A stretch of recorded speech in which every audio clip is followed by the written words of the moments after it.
of December, after that raid, you went back to Mr. Pktt Matlala's property, this time his office, and you conducted a second raid.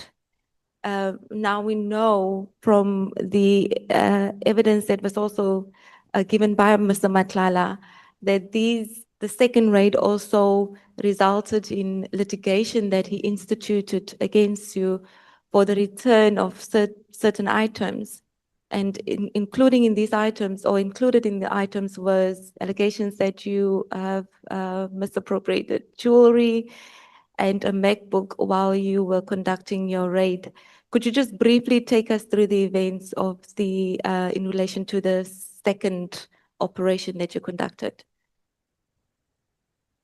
Thank you, Honorable Chair, honorable members. Maybe then to save time, I'll follow the timeline. Operation is on the 6th. On the 12th, the team returns the cell phones. There is no litigation yet, but on the 12th, the team, because as I've indicated, we are at it, the team is self-sufficient.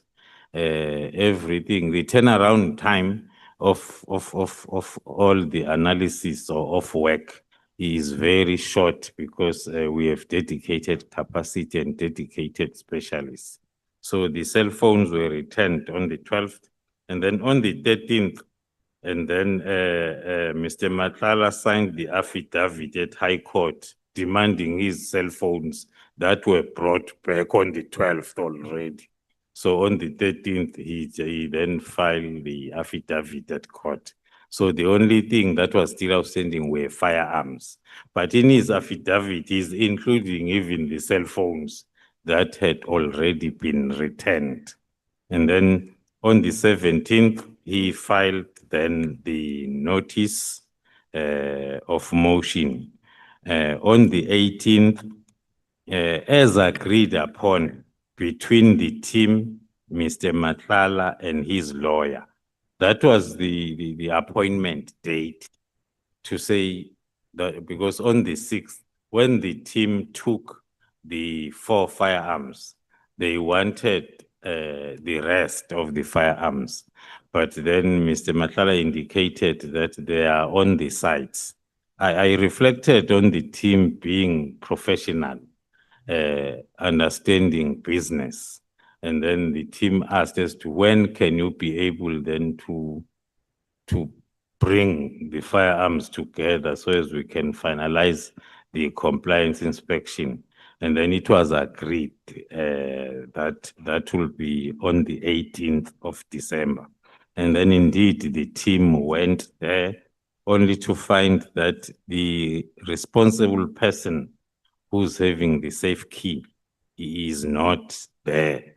And then Mr. Matlala and the lawyer requested the postponement of that compliance, of which the team agreed to the following day. Hence, then on the 19th, the team went back, and then that compliance did take place, and 18 firearms then were confiscated for ballistic testing.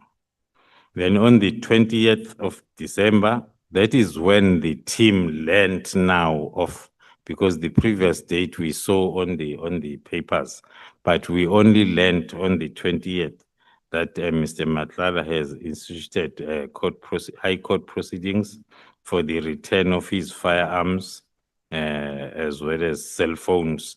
To touch on the point, I think under paragraph 137, the interdict was to prevent any further harassment and the return. I'm touching on harassment after I've indicated on the working together on the 18th and on the 19th.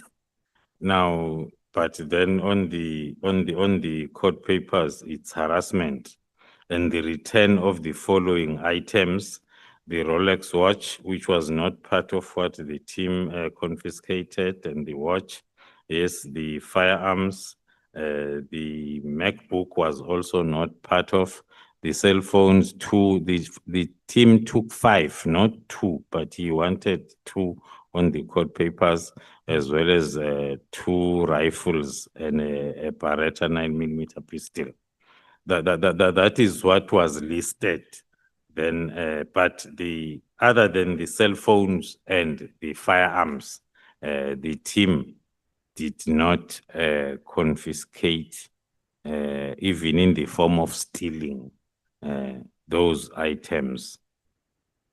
And also on paragraph 138, one is tempted to also indicate, because in the founding affidavit is saying he was visited by 100 police officers from Special Task Force. No, there were not 100, there was only 8. But then, as I indicated, that when we come and then you will think that we are 1,000. And then there were 8 Special Task Force members and 8 NIU or TRT members, the members that were there according to our deployment plan.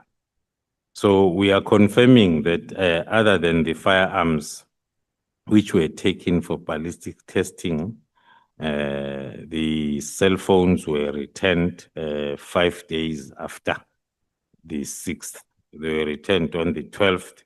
The allegations were in fact fabricated. The only items that were removed, as I've indicated, is firearms as well as 5 cell phones, not 2. Then the opposing papers were prepared by the team as well as the legal services of SAPS and were submitted then as per SDK 16.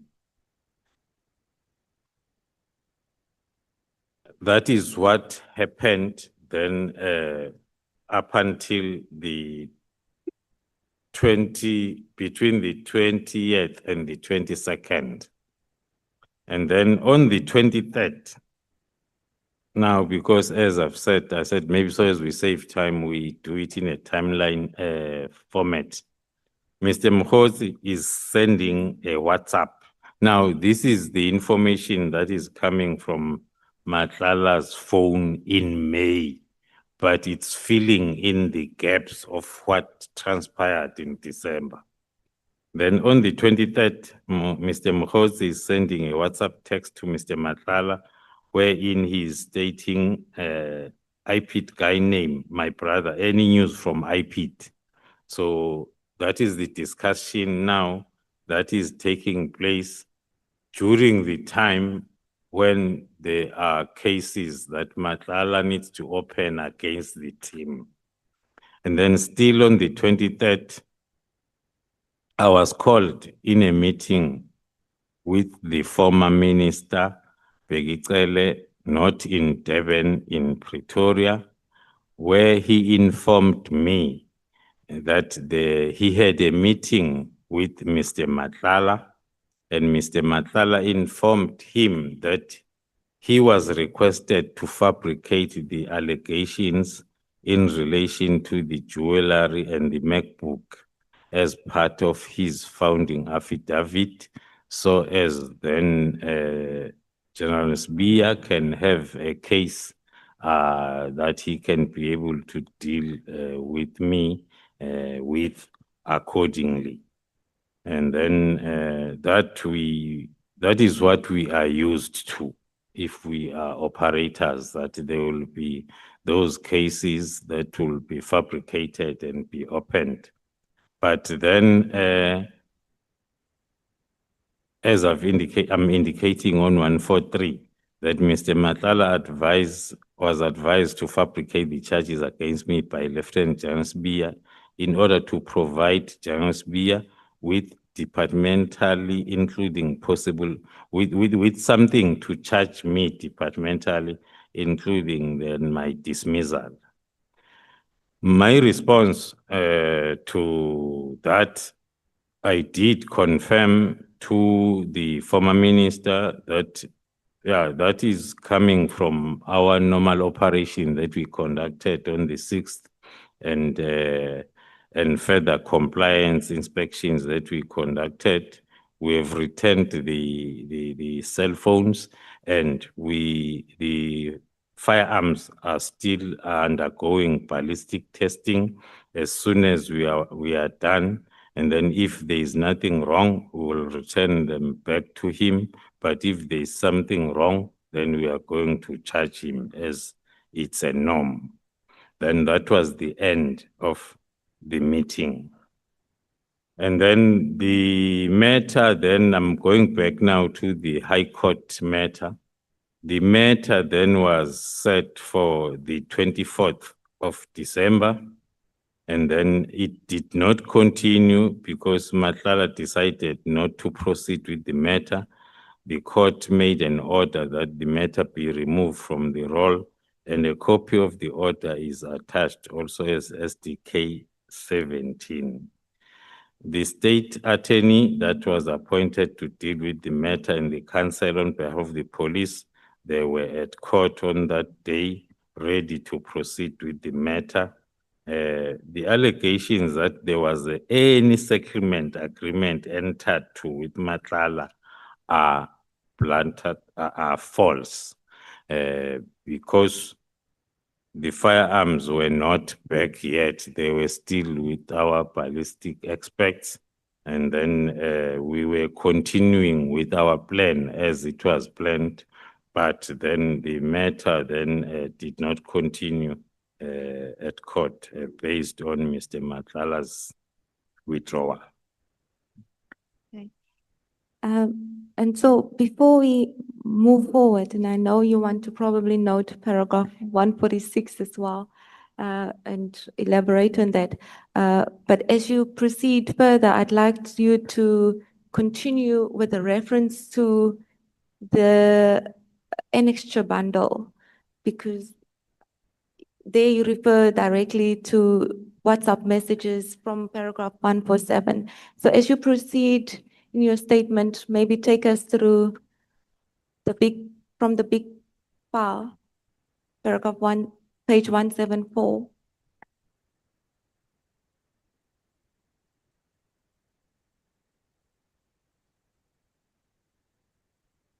So now in paragraph 1, from paragraph 141 to 169 in your statement, it suggests that the minister played a role in the disbandment of the Pktt.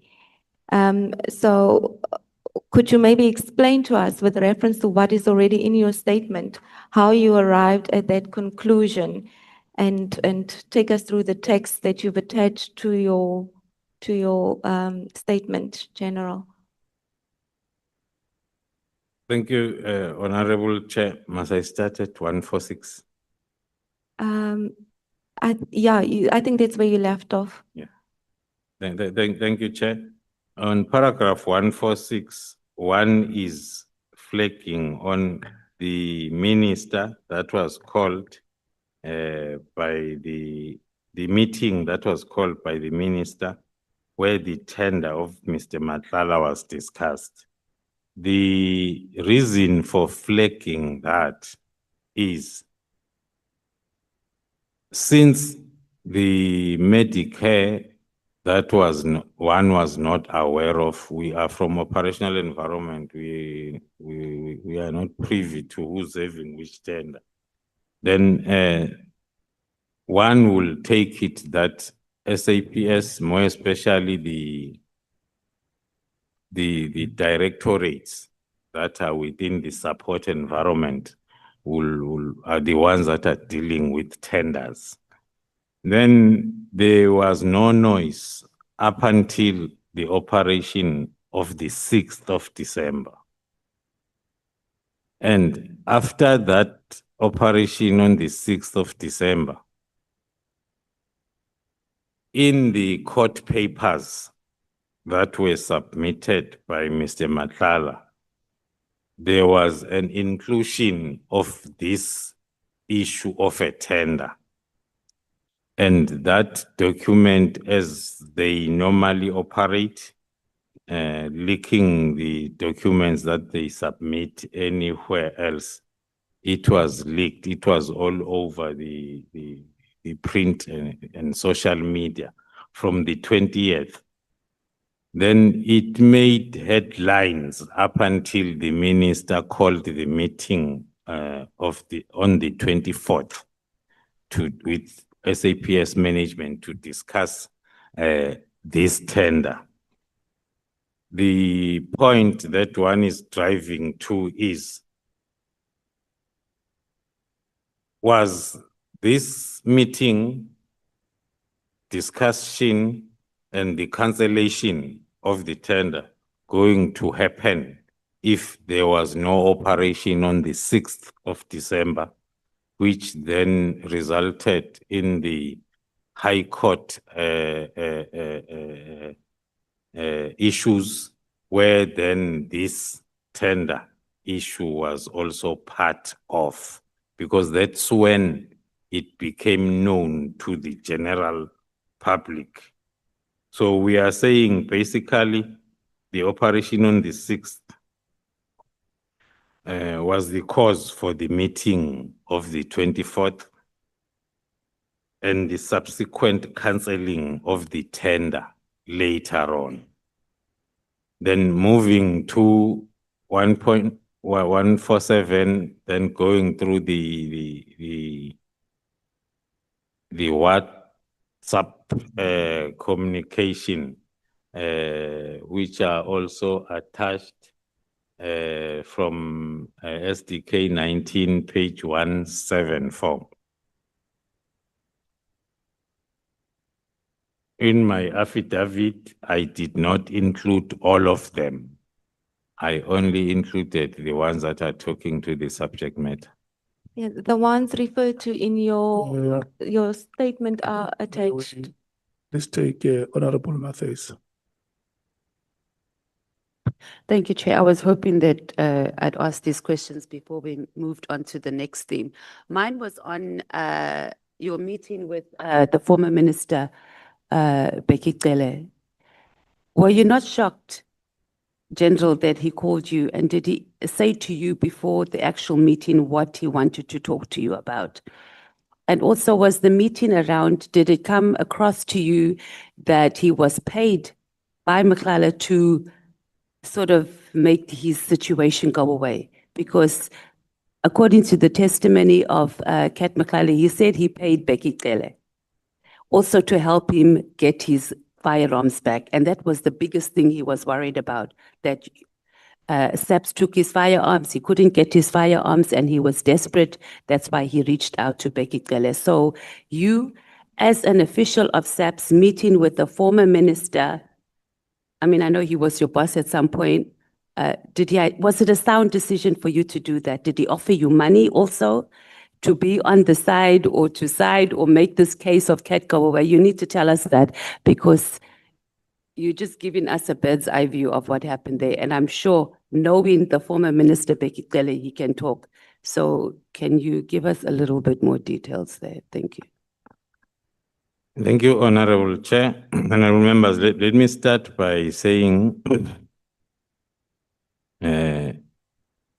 even if one can do the communication analysis, you won't find any call between me and the former minister, even during the time when he was the minister.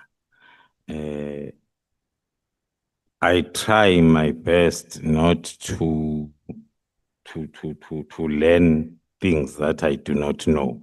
So there was no communication.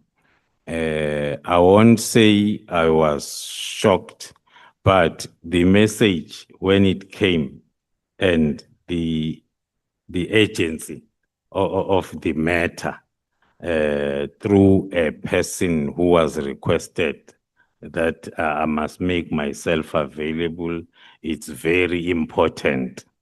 Then there is nothing else. In terms of did I suspect something, there is nothing that I suspected. I was just interested in what is it that is so important. Then when then the meeting did take place, he did then explain to me about the plan that is being hacked for me then to be dealt with in terms of what I've explained as a concerned former minister. That's what I picked up from him.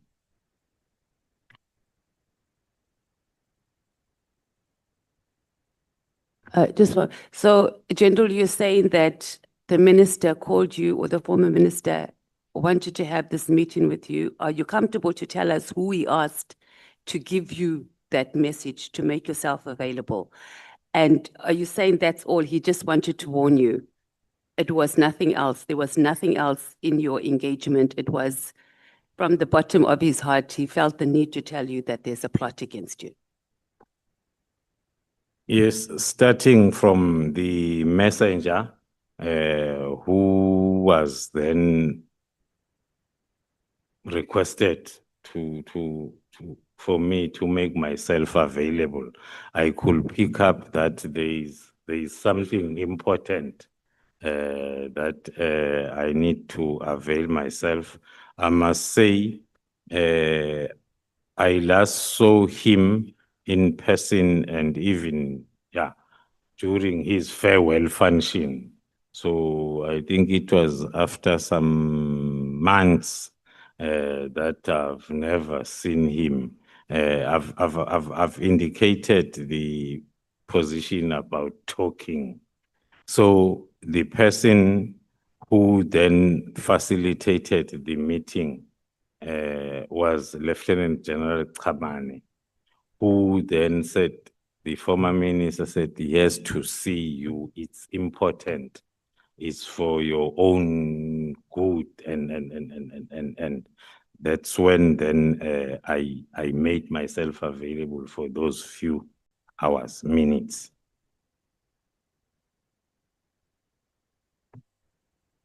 Honorable Ngola, Covered by Honorable Matthias, Chair. Thanks. Honorable Sango.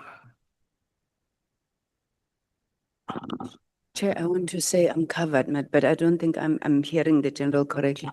General, are you disputing the evidence that former Minister Ele put before this committee, and that Mr. Matlala, I think Mr. Matlala confirmed, well, it was Mr. Matlala, in fact, it wasn't the former minister, that while they were together, General Ele picked up the phone and called you and said, give back this man his guns.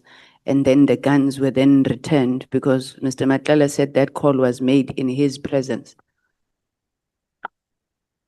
Thank you, Honorable Chair, Honorable Member.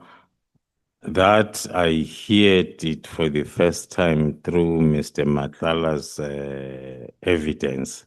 What I knew and what I know and what was already on my affidavits was what I'm explaining, that it was facilitated as an agent meeting and for my own good from the concerned former minister.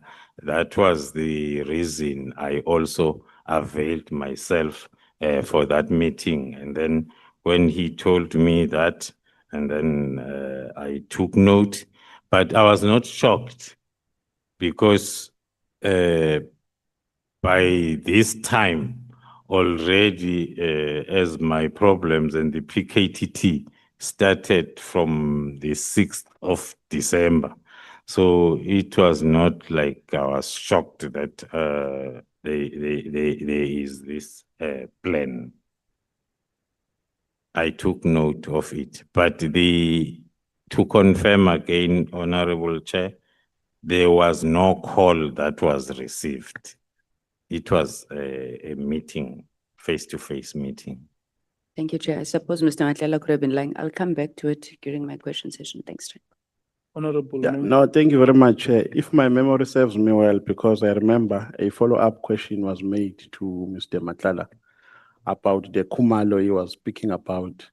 I think he made an indication that he was talking about Pktt Khumalo, who works in the police station wherein the guns were kept. Because at some point I remember we were confusing the two Khumalos. And then he corrected us, he corrected the committee. He said, no, I'm not talking about Khumalo, who is the head of intelligence, of crime intelligence. I'm talking about Pktt Khumalo.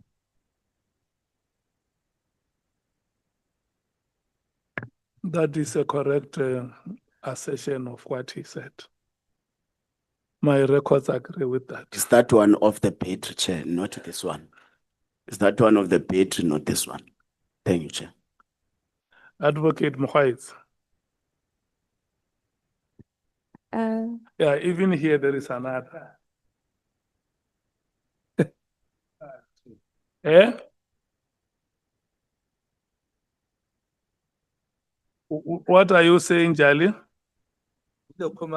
I'm saying the ice boy chair. Thank you. The other one is also a Khumalo. Eh? Yes, Chair. Okay. Advocate Mohaitz. Yes, Chair. The question that was put to General Khumalo was, he's indicated that the minister's directive to disband the Pktt, or rather the events that unfolded, and this can be seen from the text messages between Kate Matlala and Mokgotsi. In his statement, General Khumalo, you suggested these events seem to have been directly linked to the directive that was subsequently issued by the minister. And my question to you was, how did you arrive at that conclusion with a reference to the WhatsApp messages that you've attached to your statement? Thank you, Honorable Chair. The build up to the 31st, we see, if you look at what is happening on the ground to us and what is discussed. Remember, what is discussed, we see it in May. So before May, we were not aware because we only picked up the WhatsApp communication in May during the arrest of Matlala. But then when you look at the activities as built up, hence then I started with the WhatsApp message on the 24th.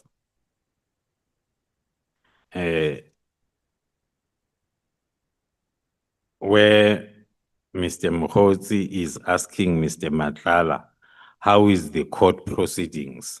Now you link that up with the High Court proceedings that I've just explained as to what happened. And then after that, then they were on a WhatsApp call, the two of them.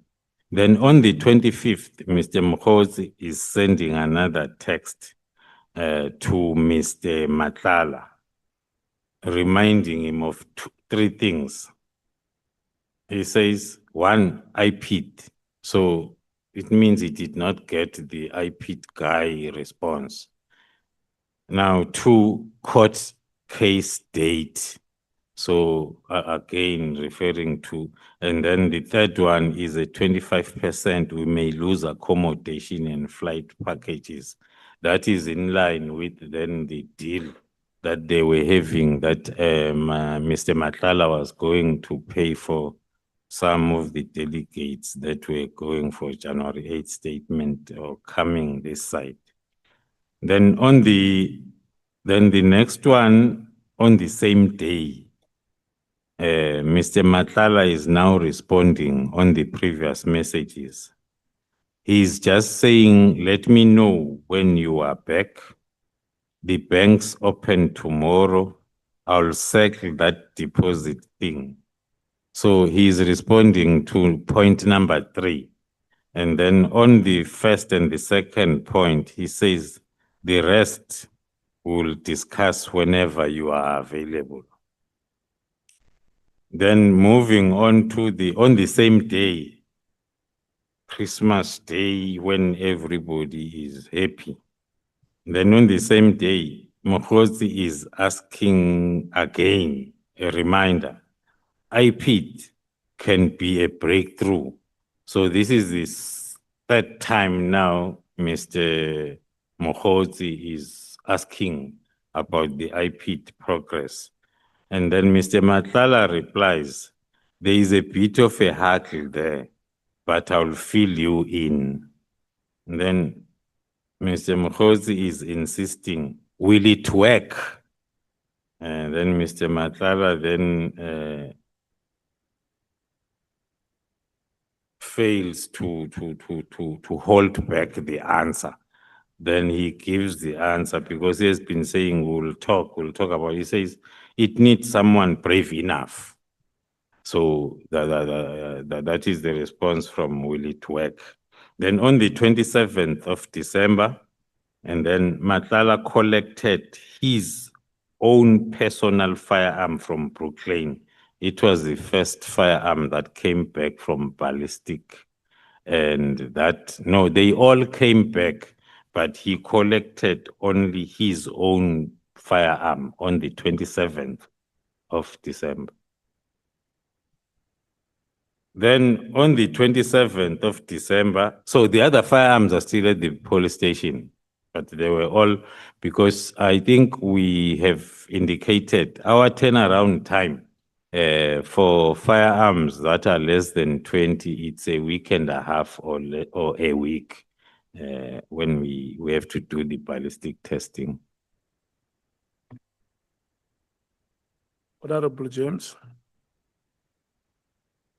General, thank you. I've been vindicated because Mr. Matlala, when we questioned him, he insisted that he collected all his firearms, not just the one that belonged to him. Why was it that he didn't collect the others? Were they not registered in his name?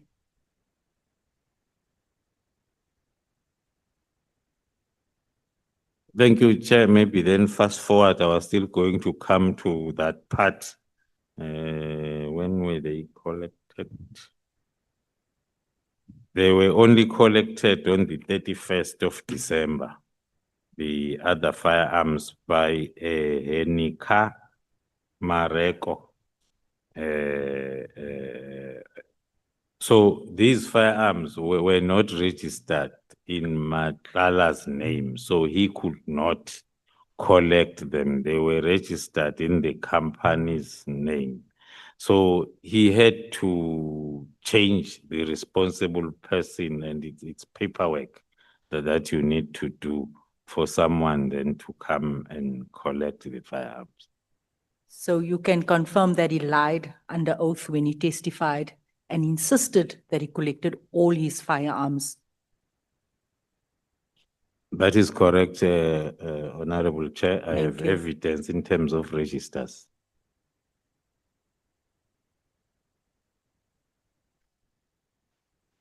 Honorable Shongwe. Thank you. General, ngicela clarify something la. You're saying the guns were not owned by Matlala's company, right? They were owned by a certain company. You're saying that?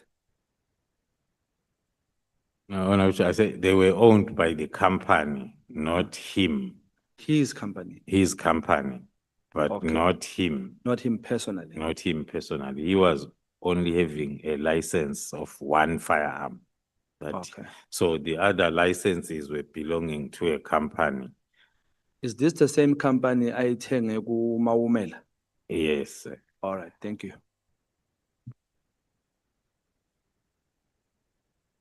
Let's proceed, Advocate Mkhwetsi. Because the General Khumalo was interrupted while he was going through the sequence of the WhatsApp text. I just would like to allow him to finish the sequence dealing with how these communications were linked to the directive that followed on the 31st of December. Thank you, Chair. So on the 27th, maybe before that, on the 25th, I highlighted the persistence of Mr. Mkhotsi to Matlala about the IPT progress. And then at the end, Matlala is responding that it looks like it's not happening. It needs someone brave enough. Now, on the 27th, Mr. Mukhosi sent a message to Matlala, which is a screenshot of his chat with the minister, asking if the arrest was effected. Then after receiving that, so in other words, according to our analysis and interpretation, Mr. Mukhosi is now showing Matlala that it's not me who wants a response, it's the minister. Look at his question. And then Matlala then is forced then to respond and saying the case needs to have assault for him to effect an arrest. He's saying he can't do arrest if there is no J88 to prove assault, and my wife is not keen to open such a case. And the guards are also, that were assaulted, are also not at my house. They are only coming back in January. They went home for Christmas. So that message is a response of the question on arrest. On paragraph 155, we are demonstrating that with these two paragraphs above, we are demonstrating that the minister's response to the question of any arrest effected cannot be construed as referring to the Stilfontein illegal mining incident as it has been presented as evidence. Then on the 30th December, the Pktt, another very noteworthy, the Pktt ballistic analyst issues the first report that is linking the Vereeniging case firearms with other cases, including the killing of DJ Somebody. The heat is getting on hotter. And then on the 31st, then as I've indicated, Henrika then collect the firearms of Cat VIP from Brooklyn and not Mr. Matlala as he alleged under oath. And then on the 31st, Mr. Mukhosi sent a screenshot about a constitutional court case, a Cape Town case that he shared with the minister, saying that the minister or Sibiya can use this judgment to dismiss me, Samuel Dumisani Kumar.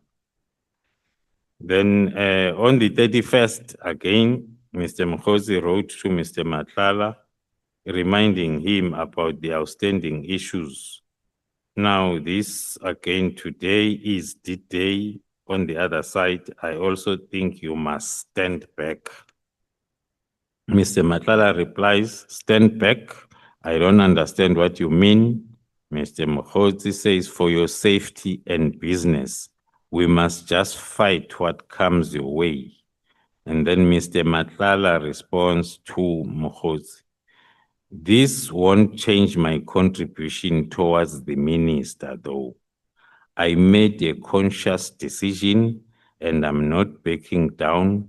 Whatever help the minister needs from my side, I'll be happy to assist. I just don't want to fight the losing battles. Then Mr. Mukhosi responds, here is our backlog and we now need to deal with this. It's the last day.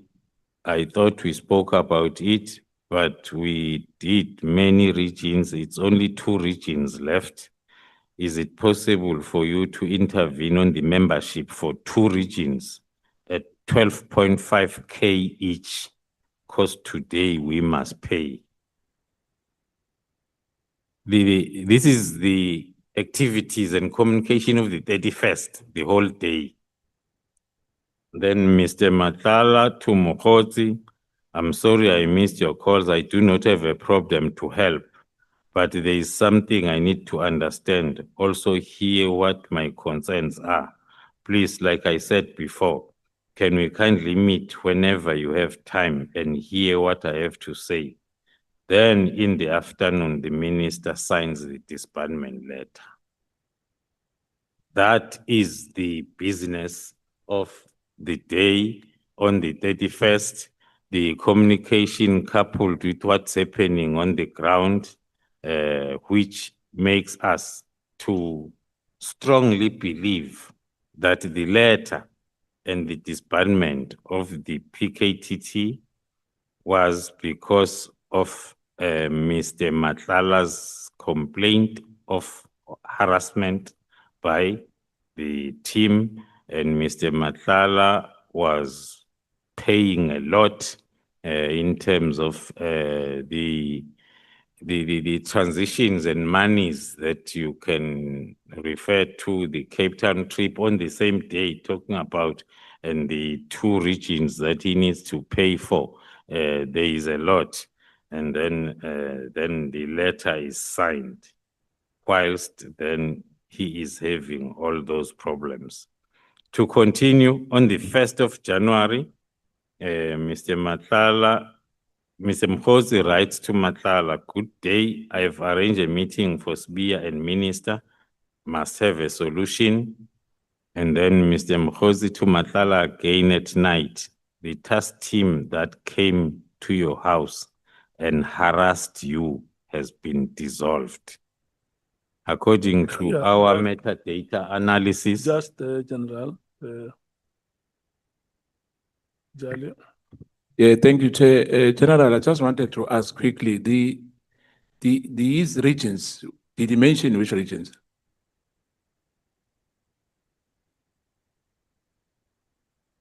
Because I'm looking at the page 50, maybe I've missed something, I might be wrong.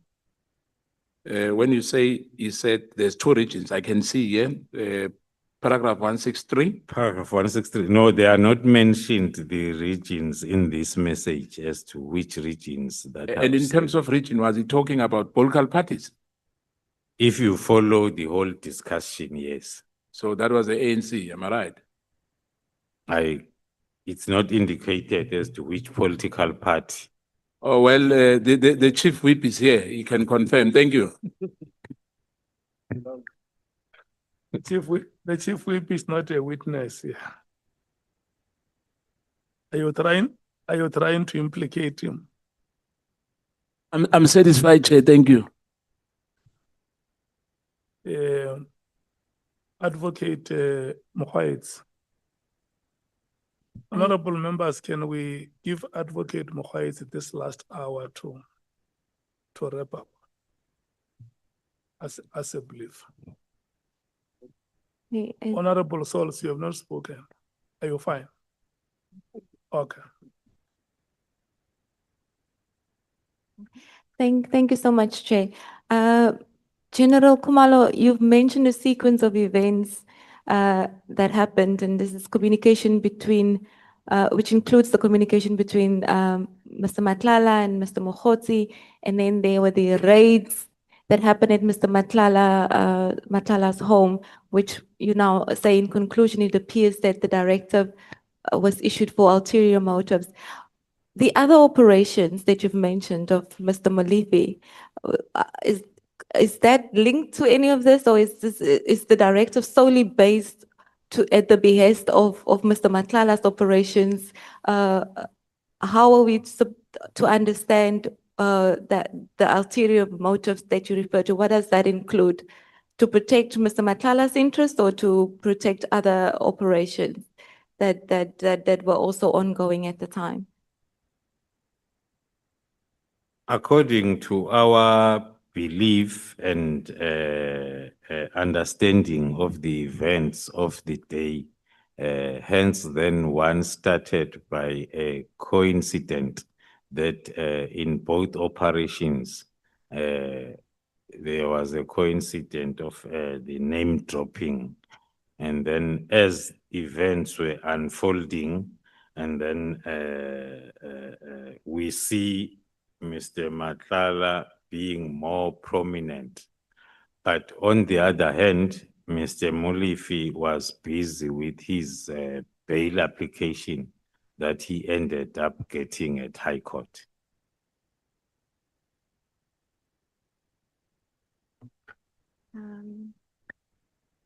Because we've only been given an hour, I am sure members will extensively take you through the events that you've mentioned and other issues that we've already addressed. I would then like to move on and to make good use of the hour that I have by referring to the disestablishment of the PKTT. Now, you've left off with your description of a sequence that led to the issuing of the directive, and then in paragraphs 175 to 210, you then describe what subsequently happened in relation to the implementation of the directive that was issued. General, I don't intend to take you through all of the evidence that you've mentioned there in the manner that we have been doing up to now because of time. But so I'm going to pose a few questions to you, and you should at liberty to refer to as much as you wish, and that you obviously consider important. From what we've heard in the evidence that was given in relation to the implementation of the directive, it appears that the implementation was spearheaded by the Deputy National Commissioner, because the National Commissioner at the time was on leave, and the email that was then directed to by the Acting National Commissioner to the Deputy National Commissioner has seen an event unfold of the Deputy National Commissioner taking charge and seeing to the implementation of that.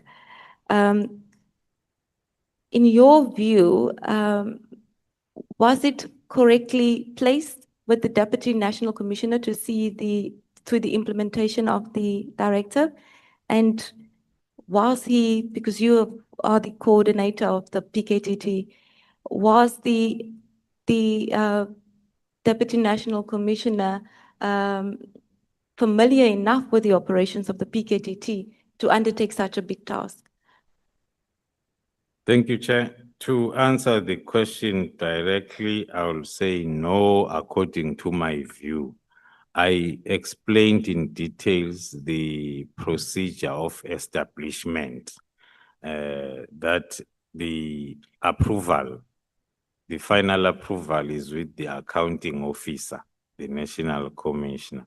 So there was an acting National Commissioner. If the matter was so urgent, then the process was supposed to be handled by the acting National Commissioner in the absence of the National Commissioner. Then just in relation to the implementation of the directive, like I've indicated, we've heard evidence from the National Commissioner and General Masimulane. It's been confirmed that the National Commissioner was on leave at the time when the directive was issued, but he was back at around the 16th of January. And you deal with the events that happened on the 16th of January in paragraph 185 of your statement. And you indicate there that upon the return of the National Commissioner, yourself and the National Commissioner had a meeting with the minister, where the minister was briefed not just on PKTT, but overall what the work of the PKTT was with the counterintelligence at the time. Is that correct? Thank you, Honorable Chair. That is very correct. On the 16th of January, myself and the National Commissioner briefed the Minister on GCI Ops.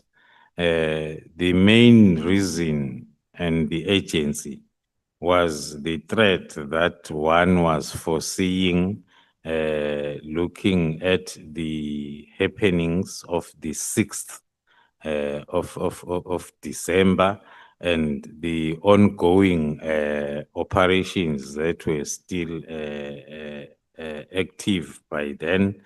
But the other issue was it coincided not coincided.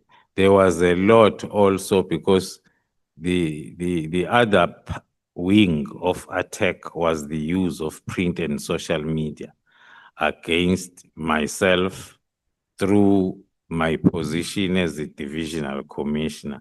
So we felt the need to go and brief the minister on the real reason behind this attack, which was the GCI ops.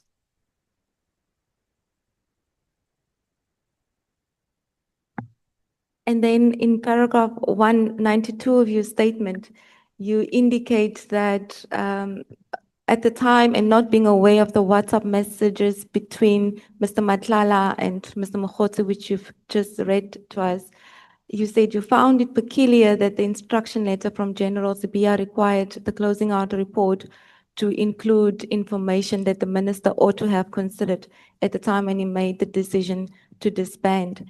So it appears if one reads your statement that when you briefed the minister on 16 January and subsequent events, or at least for January, there was no indication that you now considered that there was a ulterior motive behind the director.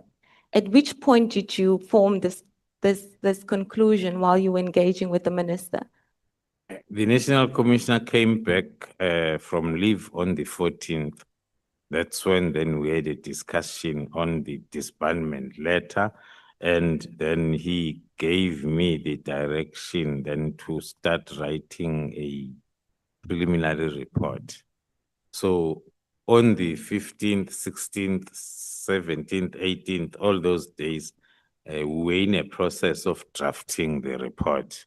So the agency of briefing the minister on GI ops came before the preliminary report. And then soon after the briefing on the 16th, and then I received then the directive from the Deputy National Commissioner on the 17th, that is having a list of issues that I need to include in the preliminary report.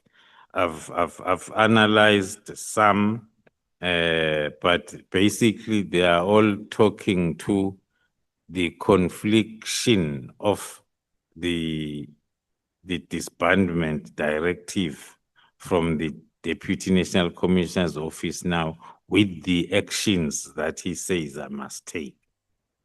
I'm summarizing them from 1 up to 30.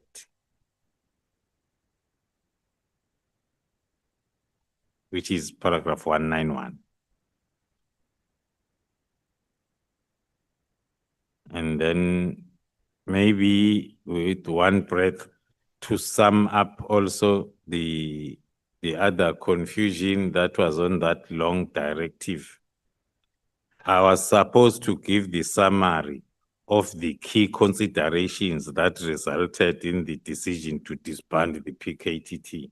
I did not disband the Pktt, but I'm expected to give the reasons by the DNC. And then secondly, also on the next page, I was expected to do the analysis of the Pktt